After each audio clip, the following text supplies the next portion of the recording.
Summer, 1950. Los Alamos National Laboratory.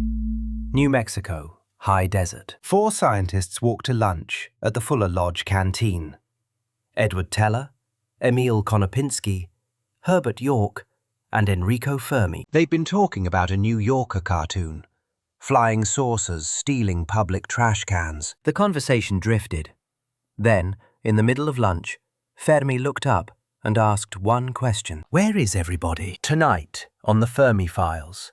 The question that broke modern astronomy. Fermi wasn't joking. He was doing math in his head. Our galaxy is roughly 10 billion years old. It contains around 400 billion stars. If even one civilization, anywhere, had figured out interstellar travel, even slow travel, they should have colonized the whole galaxy by now. The galaxy is 100,000 light-years across. At 1% the speed of light, that's a 10 million year crossing. The galaxy has had 1,000 of those, so Fermi's question was sharper than it sounded. Where is the evidence? 11 years later, in 1961, an astronomer named Frank Drake tried to put numbers on it. Green Bank Observatory, West Virginia. Drake convened a small meeting of 8 scientists, among them Carl Sagan, Melvin Calvin, and a young Frank Drake himself. Drake wrote one equation on the blackboard. It estimates the number of communicating civilizations in our galaxy right now. N equals R star times F P times N E times F L times F I times F C times L. Star formation rate. Fraction of stars with planets. Habitable planets per system. Fraction where life arises. Fraction that becomes intelligent. Fraction that broadcasts. And L, how long civilizations last. Plug in modest numbers. The equation says we should have neighbors. Many of them. Act 2. The Silence. August 15th, 1977.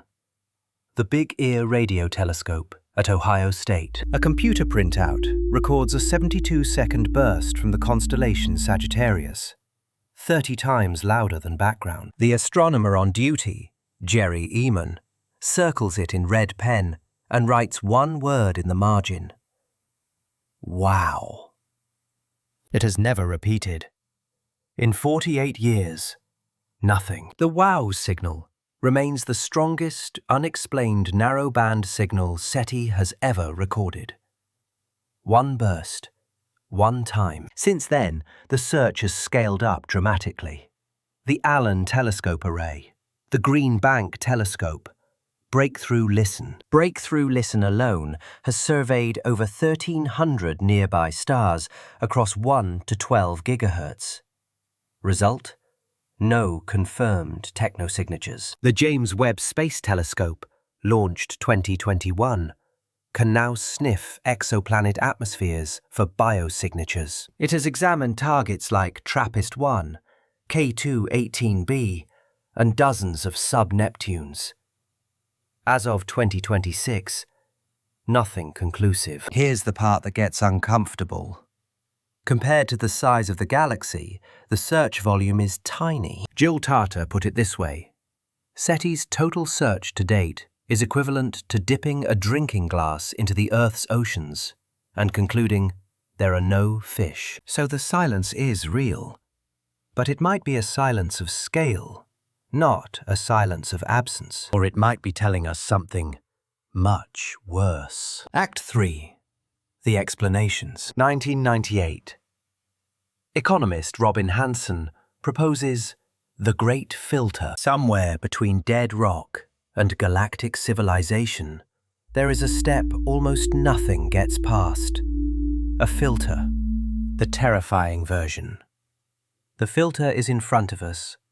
We haven't hit it yet. 1980.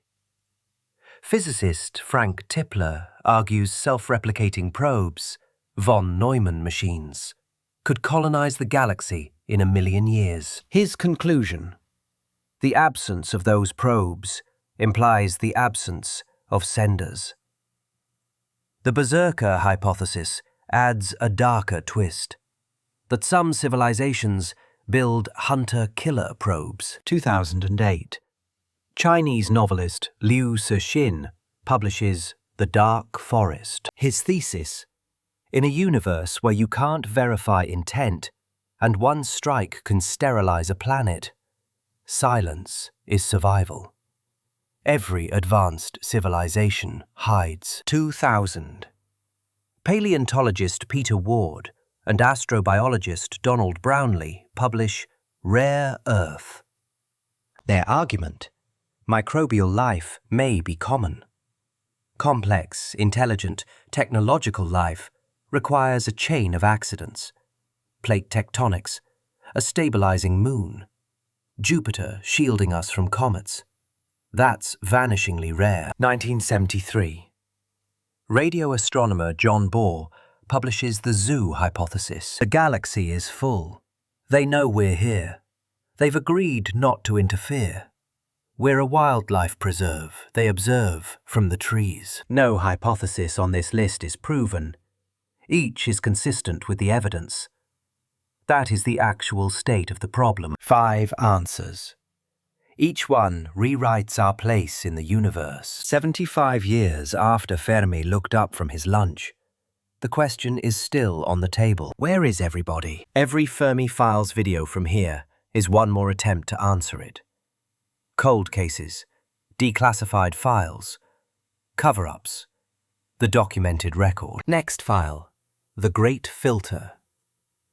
Robin Hansen's argument that we are alone because everything before us died. This is the Fermi Files. We don't speculate. We document.